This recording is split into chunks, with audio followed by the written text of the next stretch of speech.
Hello, Facebook. Hello, YouTube. Hello, interwebs. Coffee Proctor here to talk about the artisan economy and the future of jobs in the United States. So, obviously, as you guys know, I'm a big Andrew Yang supporter, and I really think that he's the best option for the Democratic primary and to beat Donald Trump. But that's not what this is all about today. Really, the focus is on musicians and artists in their local community. I do think that a freedom dividend of $1,000 a month would make it exponentially easier for people like myself who are creators, podcasts creators, musicians, artists, to continue to create, because I think that that's what our main export is. People talk about our main export being a lot of things, but it's entertainment for the rest of the world. We really are the Hollywood of the world. Like, people, it's like a big reality TV show all the time. The thing that I guess I'm going with, where I'm going with all of this is that as time goes on, more and more of those jobs are going to need to exist. They say, progress is definitely a good thing. Technology needs to keep happening. I don't think it needs to change. But the future of those jobs is not going to be what people think it is. It's not going to be working in retail stores or even Amazon.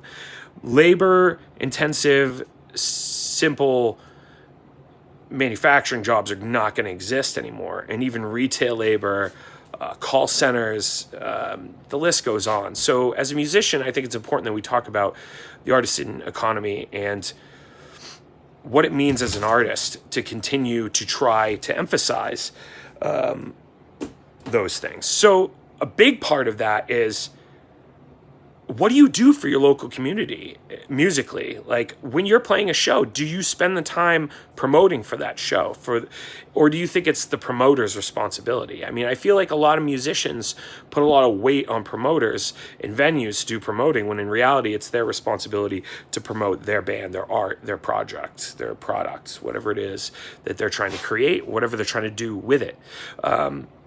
I don't believe in pay-to-play shows, but I believe if you're doing a DIY, you've got to do it right. I mean, you've got to spend the time and put in the effort.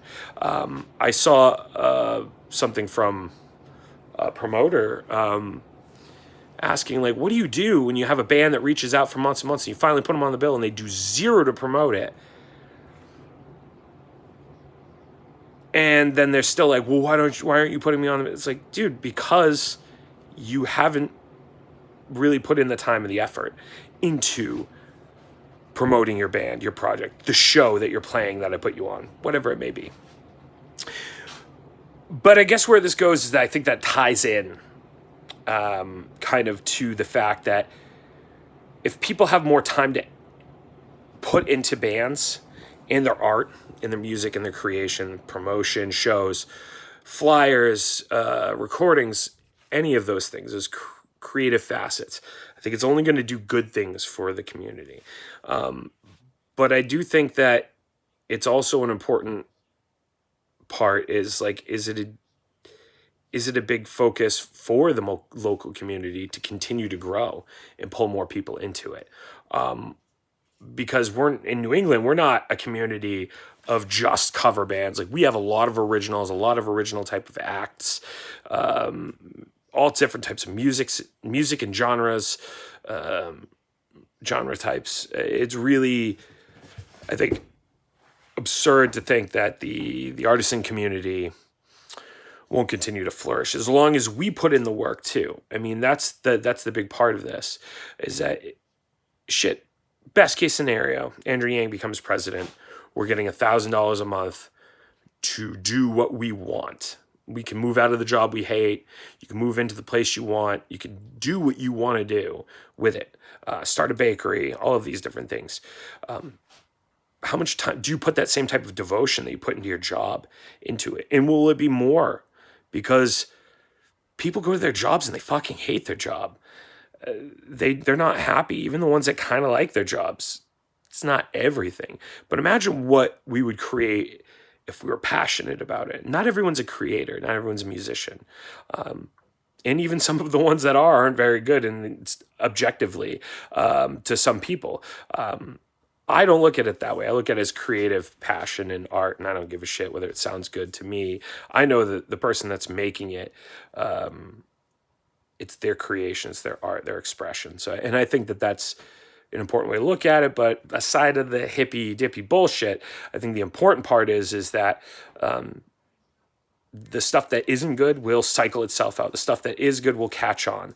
All of those things happen, and they involve a certain amount of energy from the bands themselves. Not to put all of that on the promoters.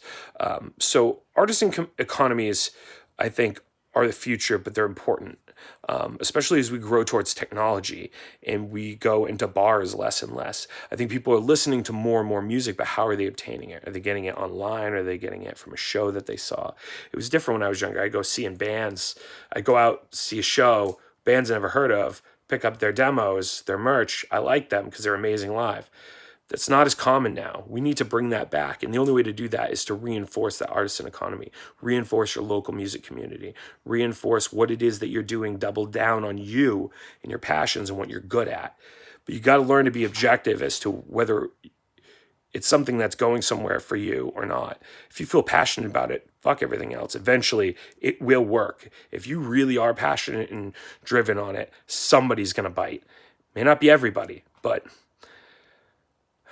there's a type of music and a type of ice cream flavor for every fucking person.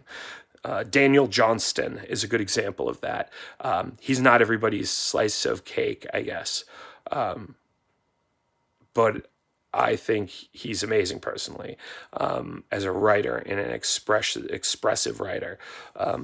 Musically, I think that there's a lot of different types of music out there that's well produced and all that. But at the end of the day, what are we trying to create music for? Other people or ourselves? Or our music communities?